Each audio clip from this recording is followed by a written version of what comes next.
Hello, my family. So it is Devotional Wednesday, tea time, and have we got a topic? So let me get some tea and we'll be right back.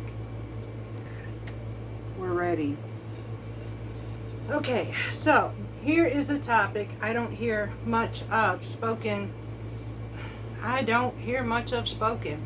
I hear certain parts of it, but not the full aspect. And I know somebody's going to say, I'll just put it this way, can I get a witness? Because I am speaking to myself right now. And wholeheartedly, as a matter of fact. I know many of you, those who are Christians, I know you've heard the words, "How long, O Lord?" Which means that in the book of Psalms, David said, "How long does thine enemies have to come against me, or come against you, Lord?" Or how long in our cases, how long do people get away with doing us wrong? Now, there is a stipulation to that has been twisted, or at least in my ways, and it was shown to me, and when it was kind of devastating. So, here is how it turned out to me. As I'm at that stage is, how long, O Lord? So that means that my patience is growing very weary at that, waiting, for something to be done for those who have done us wrong. Because see, the Bible tells me, God says, "Vengeance is mine, saith the Lord." So this justifies, listen to this carefully. This justifies me to say, okay, I don't have to do anything because I'm going to wait on God to do it. Okay, but did I put a time span on it? Can I get a witness? Did I put a time span on when this is supposed to be done? Because sometimes we're sitting here a year later and those same people are doing the same thing over and over and over again. Remember our Job moments last week? Yet they don't get nothing against them, but we seem to suffer every time. So we ask God, how long, oh Lord, does our enemies get to prevail in glory in everything they do, but yet we seem to suffer? And I should be asking, or God asked me, which brought me to where I'm at, is, how long, oh Carrie, are you going to concentrate on that? Ouch. Ouch. So, what it was boiling down to me is, to justify the fact that somebody does us wrong, when we're a Christian, we recognize that truthfully, an eye for an eye and a tooth for a tooth is just not our lifestyle. And we do know that God said, "Vengeance is mine." I mean, even David in prison said, "Lord, how long does these people get away with what they're doing? How long do they boast and brag about it on top of it?" Yet we have to live the good life as a Christian. We don't retaliate in vengeance against them, because you said that you are a justful God. But see, what he didn't say was how long it would take. He did not say how he was going to do that, and it doesn't always correspond to the way we would like it done. And see, there's a difference between us and God. Hence the reason God says, "Vengeance is mine and not yours," because the way we do what we could do could cause us to turn away from God altogether. And so, yeah, that was kind of mind-blowing to me, and instead, I was talking to a real good friend of mine, so I end up in the position of Peter. See, I'm in the boat, and Jesus is out on that water, and he's saying, "Hey, come on, let's do something else here. This is me, let me have it, don't worry about it, just come on." So I'm going to jump up out of that boat, and we're going straight to the Lord. We're going to stay focused. But then something happened. And those same people still get away with it, and we just lost focus. And the moment we lost focus, we'd stand up, we realized we're standing on water, and all of a sudden we look down and we're going under water because we lost our focus. Y'all, this is me. I have had years of the same people doing the same thing, and I'm still waiting for, well, that's the thing. It's sad. It's really sad because I have to now ask God to forgive me. I'm waiting for something to be done to them. How cruel is that? Jesus could have done that to me when he waited for something to be done for me for turning away from him. Ooh. Ooh. Y'all, sometimes we concentrate on the very wrong things. And see, there's a fine line between the fact that they said the enemy is here to kill, steal, and destroy. But see, sometimes we allow that to happen. And how do we do that? We give residency into areas we're not supposed to be treading in. If we trusted God, here's the bottom line. If we trusted God to take care of those who done us wrong, knowing dang well we know they did us wrong, yet if we trust God to be the vengeance of that, then what are we doing here waiting for it? Why are we spending and allowing the enemy to kill, steal, and destroy our happiness, our joy, our pleasure, our comfort, our peace, everything? Why are we allowing that to take residency in us? Because it's not happening the way we want it to. It doesn't seem to be happening, period, at all. And then the fact is we start getting angry at God because, well, we are not seeing it. Why are we watching for it? First of all, should we not be praying for him? Because when vengeance does happen, we kind of all know pretty much what that could possibly be. The same thing we don't want to be here for. Our same goal is why we want to walk that fine line. Should we not be praying for our enemies instead of waiting for vengeance? Look, y'all, I'm preaching to the choir here because I have had my moments where I want to see people hurt like I did. I want to see the same actions that they created, and it's not for me to do that. Honestly, it's not, and I feel ashamed because I had to admit it. But see, here's where I'm going to make the statement like I did earlier when I started this video. It's a topic not talked about very often. The topic most generally is vengeance is mine, saith the Lord, and we know that we don't take action against somebody who done us wrong. We leave it to the Lord, and it stops right there. It stops.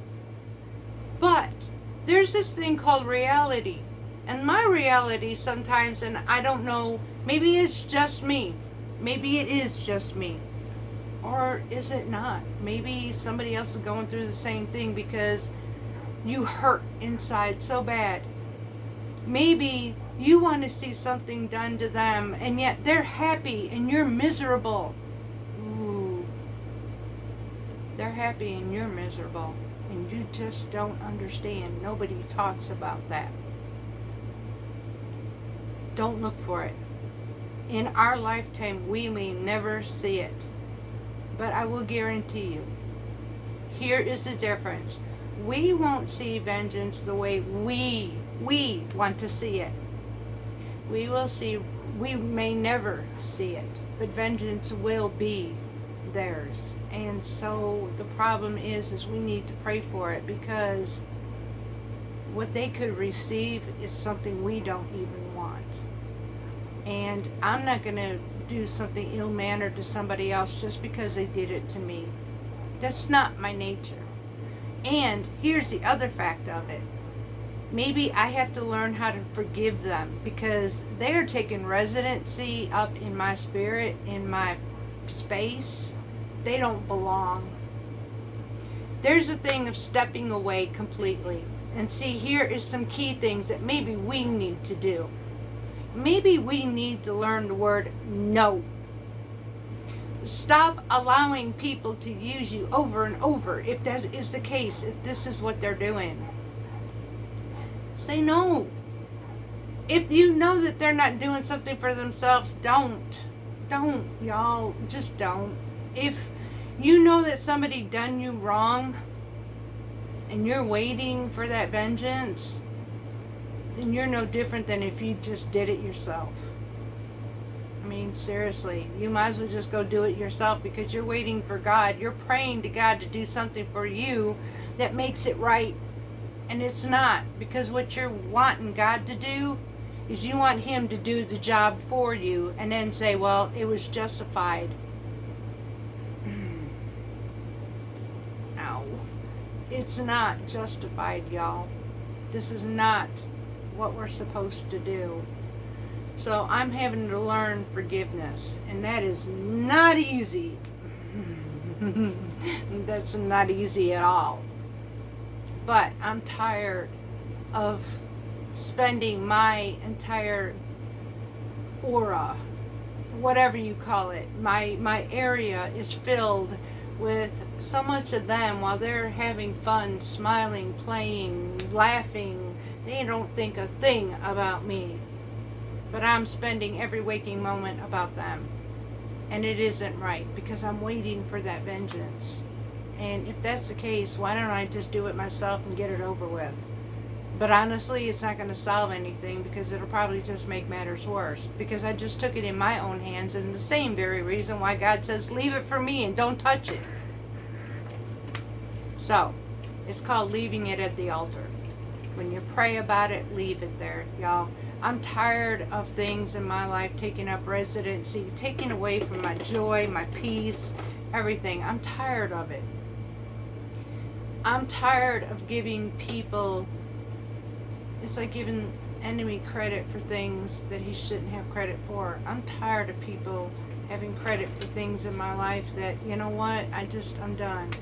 Do you, boo. And I'll do me. I'm learning to say no.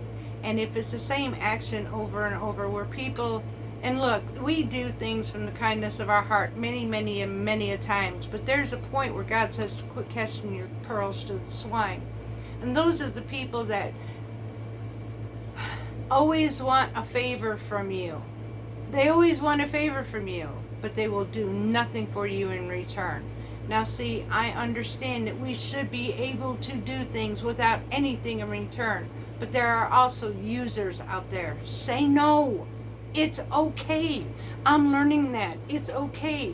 Just because you have a heart that may live for God, or you have a kind heart and you're a good, kind person, does not mean that you have to allow people to use you and abuse you, stomp on you every time for a favor while they do absolutely nothing for you. They're always there in your face for what they need, but when you need somebody, they're not there. Stop it.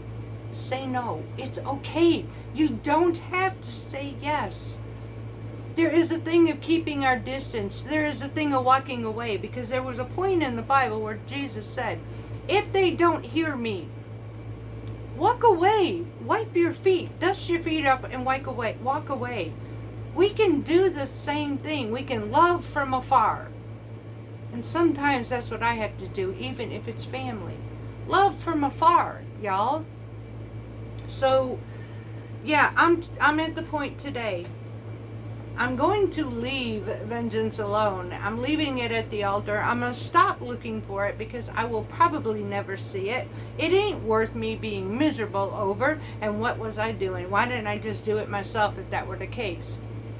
Sometimes things are spoken from the Bible. They're just not finished. Because then there leaves us with this, well, what do I do now? I'm in this position, and what do I do? How do I interpret this? How do I do this? And so sometimes we lead into areas where we resent God. I have done that because it did not happen my way. Well, see, that's the problem right there. Just like last week, that word I. We have too many I's, and we don't have enough you, Lord. Sometimes I can step on my own feet so bad, but it isn't me who does it. It is the Holy Spirit who reminds me of who is greater than I am. It is the Spirit that tells me, you know what? Why are you allowing your peace and your joy to be taken from you? You are letting this happen. They're not thinking anything of you. But see, why are you not forgiving? One of the hardest things in life to do is to forgive something, especially when it's really, really, really bad. But does getting angry change the matter? Did it? Waiting for revenge all this time. Have you been miserable, depressed? Your whole life stopped around you, just waiting and watching? You're wondering why everybody's so happy, but yet you are not. You allowed bondage to come upon you on somebody who doesn't even think of you. And that hurts while we wait for vengeance from God. Y'all, sometimes we can do things in life and not even realize what we're doing. And honestly, I was doing the same thing. I was always even to the point of justifying. You know, it's like, Lord, here I am doing this for you. And, okay, so I have to say this because it was brought to my attention just as it is right now, and it's something that has to be spoken. Hear these words. Lord, Lord, have I not done this in your name? He tells me, depart from me, you of iniquity, for I never knew you. One of my greatest fears.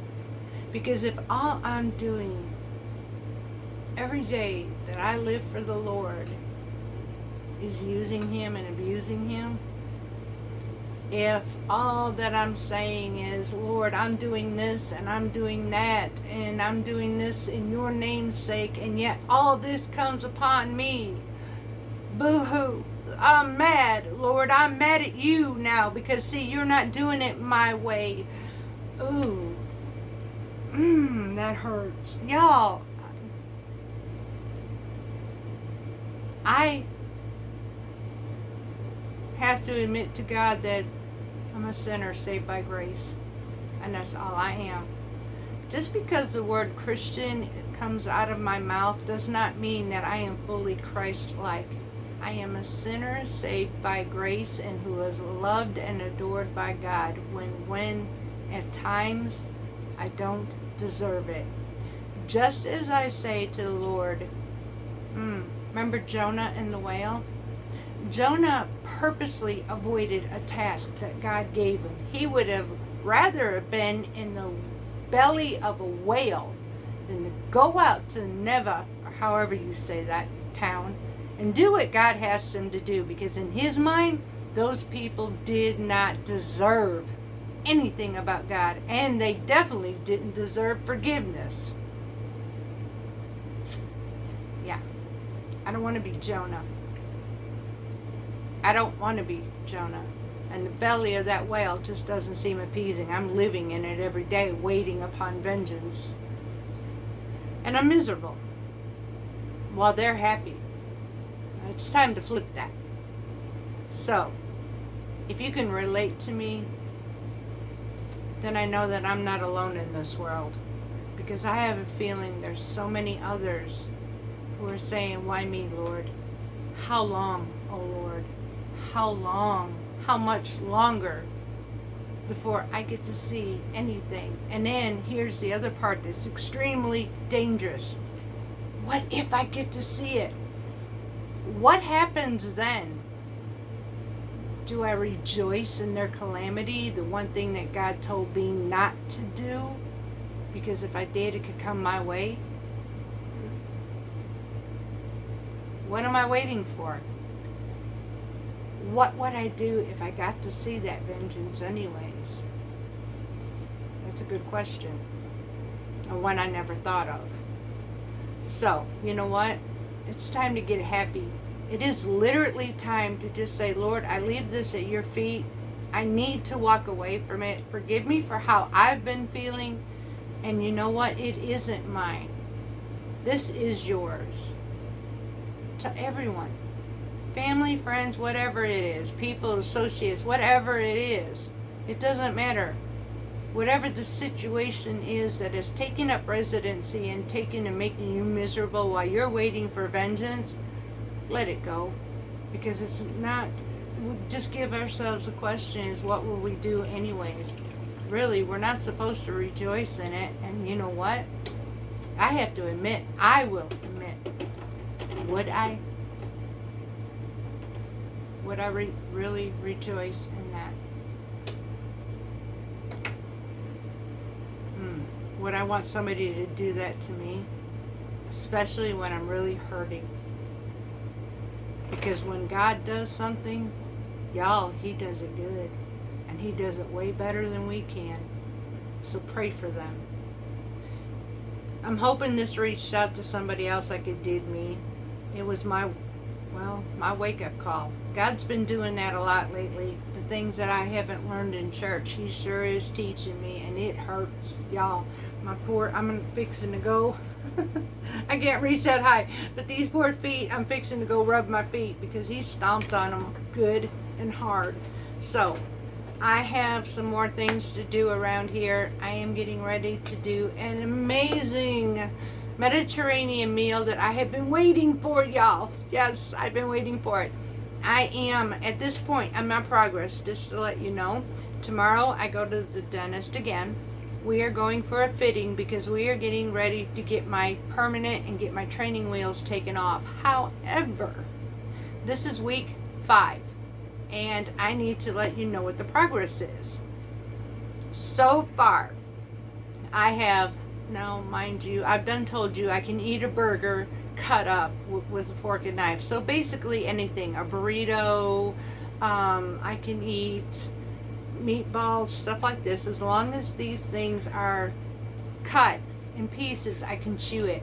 My biggest accomplishment, y'all, is I ate cashews. I have missed the nuts that I have in my Mediterranean diet to snack on. I can eat a cashew. I'm waiting to be able to get my sunflower seeds or my pumpkin seeds. Those are my best. Now I have learned that these here are my temporaries.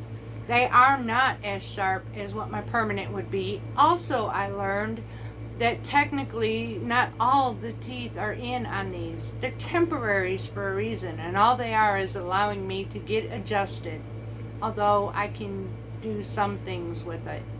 So I've also been able to enjoy organic popcorn with my husband again, because that is a low-fat snack that I absolutely love with ghee. So I've been able to do that on week 5. I'm very proud. Bob from Missouri. My brother, if you struggle, and please, I'm going to tell you, one of the biggest things that I needed to do was lower my pride and try to bear all bears.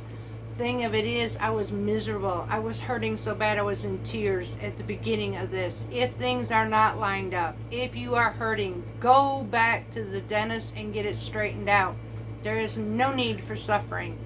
I am also here for you. And you know, the one thing that bothered me the most, again, my patience. I don't have much patience, y'all. And one of the biggest things is patience. The other part of it is I keep getting told it will get better. But again, that requires patience. Just like vengeance is mine, saith the Lord, patience. I don't have it these days, and I don't know where it went. I used to have a lot of it, and I don't have it. So that has been my biggest enemy, is patience. But everybody was right. It is getting better. And though I had to find some tricks and tips in here, like the bottoms that are so loose, y'all, they don't hold. So I had to put liners in there to help. Do what you got to do. But I'm comfortable. I'm eating different things. I'm not up to a steak yet. These little things are not yet. No, you can't do that yet. I done tried. So, yeah, that ain't happening. But I'm getting there. I'm absolutely getting there. So, we have a couple, 4 from what they said, 4 more visits. 4 more visits, and then I get my permanent, and we go from there and see what happens. So, until next time, y'all, I love you. I really do. And I know there are so many things that are not spoken that, you know what, I'm going to be the person on this channel. I pick one day a week on this platform, on this channel of this homestead, to do what I do. I garden, I make Mediterranean food, I cook things from homemade scratch, we do canning. But see, there is a point of one thing in my life, so I chose one day a week to include that. And that would be Devotional Wednesdays on this channel, because you know what?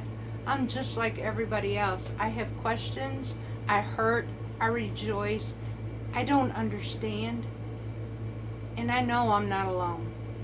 So, that's the reason I started these. You know, the Job moments, I'm still going through, but I'm starting to see light at the end of the tunnel. It's just not happening fast enough. My patience is my enemy, so I gotta learn. In the meantime, I'm gonna go get myself thinking about something else. I've got plenty to do, and we're going to prepare a meal. So, until next time, I love you all dearly. Much, much love from Parton's Heritage Homestead.